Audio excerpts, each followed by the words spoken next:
Hello, this is Steve again, and right now we are discussing the Globalization Project and Practice by Phillip McMichael, Chapter 6. This is what we've been reading on Blackboard. This is for the immigration, or should I say the migration and development class. Um, as we've been as we've been studying over the last several weeks, we get a chance to see the application of the theories in this particular book.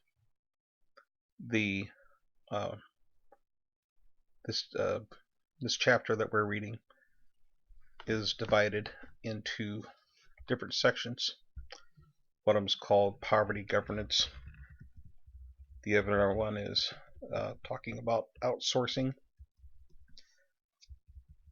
the displacement, informalization, and recolonization.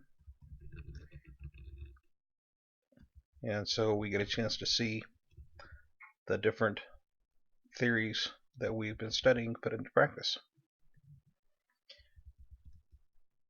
In the section entitled Poverty Governance, I thought about the world system and dependency theory because of the control that the International Monetary Fund has over the different parts of the world due to the economic failures of their governments and societies and their economies.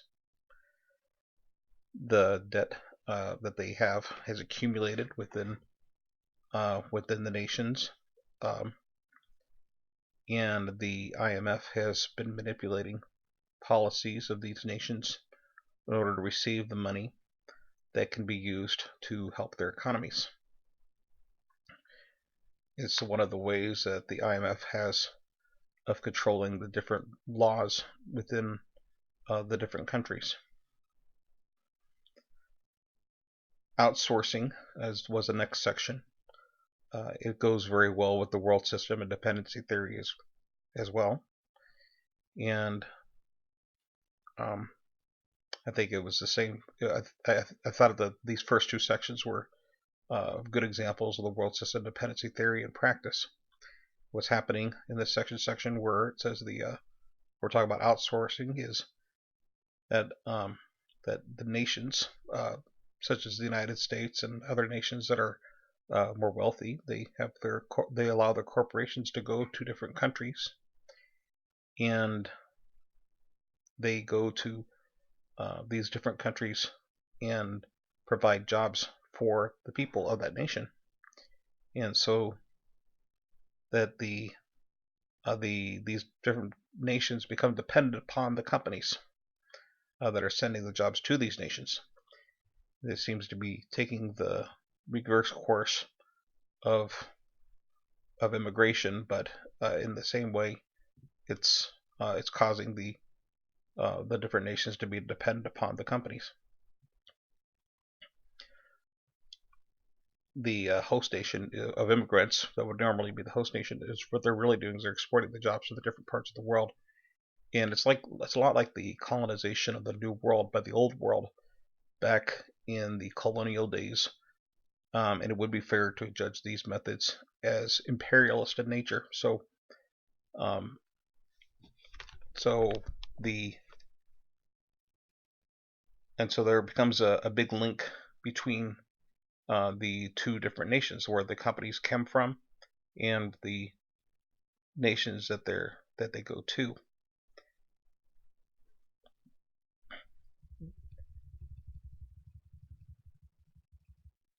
Now, many potential workers face displacement when the developing nations are able to grow their food and sell them for less money than the nations that would be growing their own food.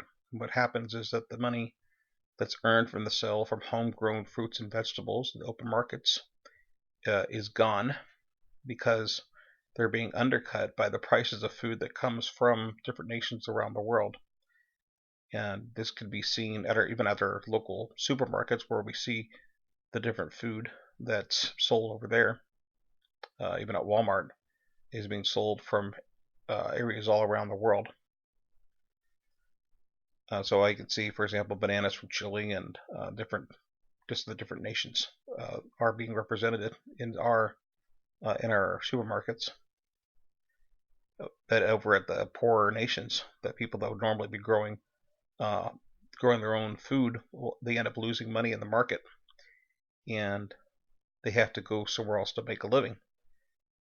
And so they require stability in their lives. For this reason, I think that the stability of migration theory fits pretty well over here.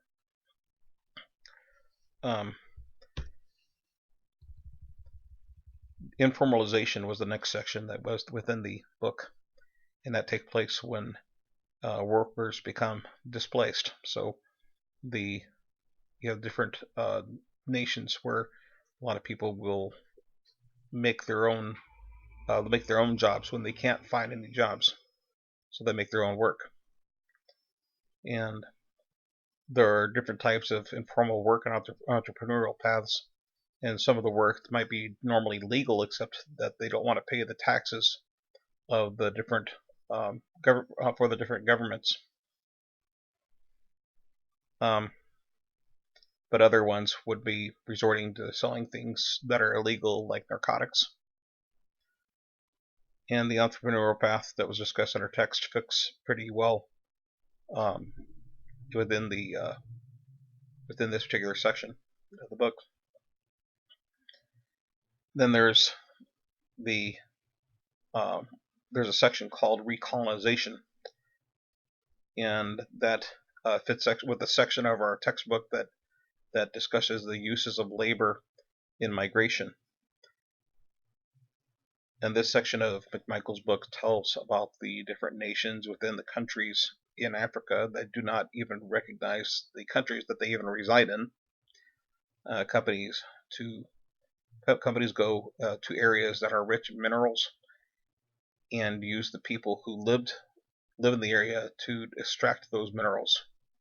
And like we were talking about before, this is another example of recolonization. Overall, I think that the author McMichael uses more of the world system and dependency theory than any of the other theories.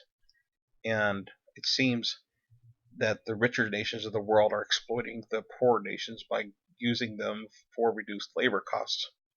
And the effect that this has on the people is that they become dependent upon these companies, and the companies end up keeping the profits in the company, or in the place where the company comes from, and it's not distributed to the country that they are actually doing the work. So I want to thank you very much for watching the video, and I wish the well for the rest of the people in the class. Thank you.